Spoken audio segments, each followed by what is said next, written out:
నెల్లూరు కేంద్ర కారాగారం నుండి పల్నాడు జిల్లా మాచర్ల మాజీ ఎమ్మెల్యే పిన్నెల్లి రామకృష్ణారెడ్డి నేడు విడుదలయ్యారు. వివిధ కేసుల్లో రిమాండ్ ఖైదీగా ఉన్న ఆయనకు హైకోర్టు బెయిల్ మంజూరు చేస్తూ ఉత్తర్వులు జారీ చేసింది.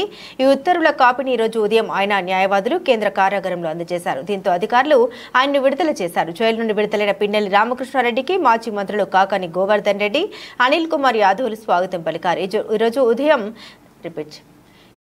జైలు వద్దకు పిన్నెల్లి అనుచరులు భారీ సంఖ్యలో చేరుకున్నారు. వారిని పోలీసులు జైలు ప్రాంగణం నుండి బయటకు పంపారు. పిన్నెల్లి రామకృష్ణారెడ్డి జైలు నుండి బయటకు రాగానే ఆయనకు అనుకూలంగా నినాదాలు చేశారు. 4 సార్లు వరుసగా తిరుగులేనటువంటి విజయాన్ని సాధించినటువంటి వాడు మాచర్ల నియోజకవర్గంలో.